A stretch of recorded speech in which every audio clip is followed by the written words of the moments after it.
Hi, so in this video, I'm going to be showing you a bunch of products that I have. Well, not too many, and I want to try and keep this video short. Products that I have, I've tried, and that just did not work out for me. The video that I'm doing is very similar to the videos that some people do called Makeup I Regret Buying, but there's actually a couple things in here that are deluxe size samples that I didn't buy, so I didn't want to have such a misleading title or anything. Also, I didn't want to consider this another makeup I am getting rid of video or declutter purge video, since I just did one of those recently, so this video is going to be considered makeup that just did not work for me. And just as a disclaimer, if you are someone who loves any of the products that I have mentioned, don't get offended.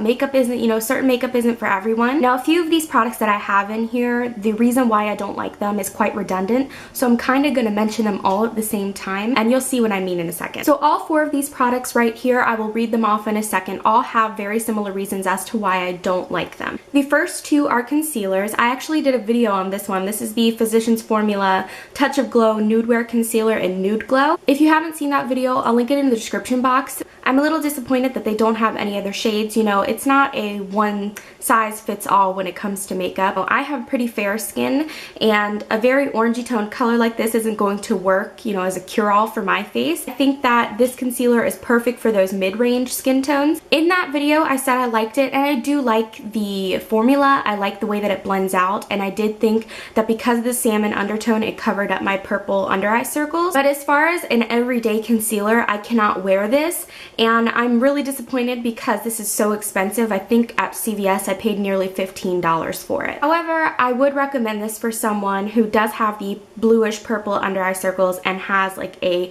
tan type of complexion. Now this one I actually mentioned in a few of my makeup videos in the past. This is the Maybelline Fit Me Concealer in the shade Light. It's really hard to color match my skin tone at the drugstore, or honestly even at Sephora when you can even test out the foundations. I have a really hard time with finding things that match my undertone. A lot of people think that I have warm or yellow undertones when they look at my face, but actually when you put that kind of foundation on my face, it looks way too orange for my skin, and this is what I come across with this.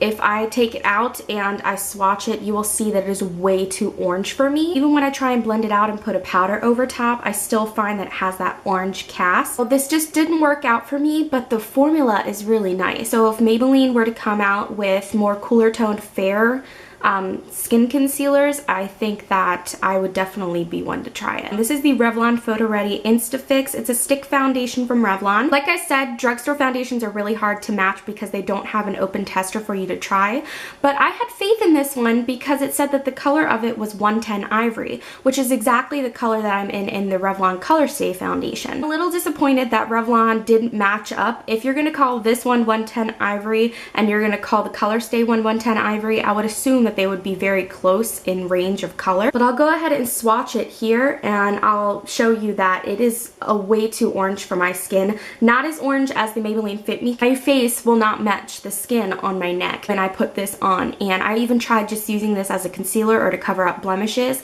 It's not too far off, but it still looks orangey enough to where it just does not look natural for me. Also, I don't think that cream foundations are the best for me because I tend to have dry skin. Little itty bitty baby sample. This is the Laura Mercier Smooth Finish Flawless Fluid, and this is in the shade Vanilla or Vanilla. There's a couple problems that I came across with using this on its own. I know that Cherish from Pretty Pistol 86, she uses this and she mixes it in with other beauty balms and such, and I think that would be a good idea for me because this is a tad too dark for my skin tone, and I think she said it's too dark for hers as well. But by using this all on its own, I don't think it's meant for dry skin girls, and the reason why is because when I tried this out, it was clinging really bad to my dry patches that I have on the tops of my cheek. I think it really accentuates that scaly kind of look, so if you have oily skin, this dries to a matte finish, and I think this might be good for you. But if you are dry skin like me and you plan on using this by itself, I think that's a no-no. This next product is from e.l.f. I bought this a while back. This is the e.l.f. HD blush in the color Diva, which is the hot pink one. A lot of people were raving about this. First of all, you get a lot of product for the price. This was only $3 at Target, and I love me some pink blush. Honestly, I feel like unless you were to use this every single day for the rest of your life, you would never go through this because you really only need like a pinpoint small sized amount. Now, I learned the hard way how to use this product. I had not looked up any tutorials on how to use it, and I put way too much on my e.l.f. small stipple brush, and when I went to go blend it in, it was straight up pink. I had to take all of my makeup off. That's not really the problem that I have with this. I love that products are pigmented, and e.l.f. products can really be either hit or miss, and I think this is a nice product, but for me personally, I didn't like the hassle that just came along with it. Some people might have, you know, the extra 5 minutes to dab it at the back on their hand, blend it out, take their brush and stipple it on, and, you know, blend it out and make sure that there's no streaks.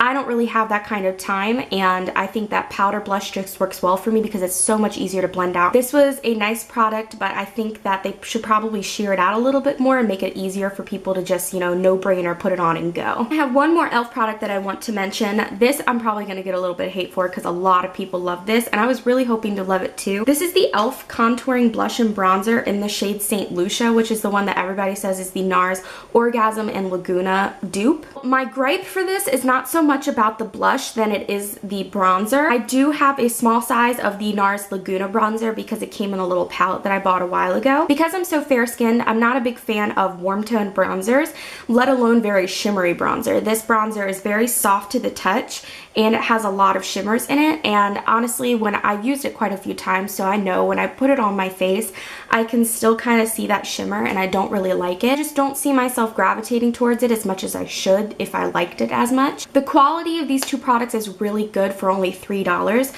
but honestly, I'm more excited to get the e.l.f. Contouring Blush and Bronzer in the shade Fiji, which the blush and bronzer in that set is matte. This is an EcoTools bamboo handled brush. This is the flat foundation brush. I bought this way back when I first started collecting makeup. I love EcoTools brushes, don't get me wrong. I have quite a few that I absolutely love and I use all the time, but this one I just didn't really particularly care for. I think when you put on liquid foundations, it leaves way too many brush strokes. This was just way too streaky for me, and it was hard for me to blend out, and I much prefer my IT Cosmetics flat top kabuki brush when it comes to buffing in my foundation. And then the last product that I have is a product that a lot of people like. Again, this is a product that a lot of people are probably going to disagree with me on, but I honestly don't know why I bought into the hype of this. This is the Maybelline Baby Skin. It's the Instant Pore Eraser, and it says smooth onto areas with visible pores. First of all, I really don't know why I bought this.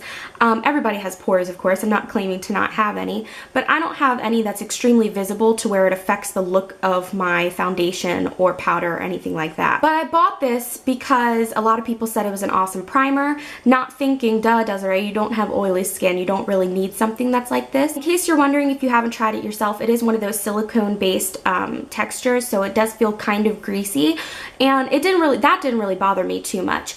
But one of the problems that I noticed is that even if I did like this product, I can't use it because the few times that I did use it, it broke me out really bad. And it just clogged my pores and it would make me break out, and I had pimples in between my eyebrows and on my chin. That's where I seem to get the most acne anyway. So I stopped using this just for the better health of my skin.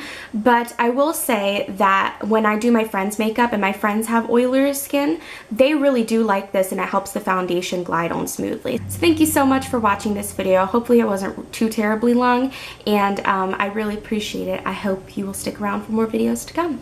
Bye!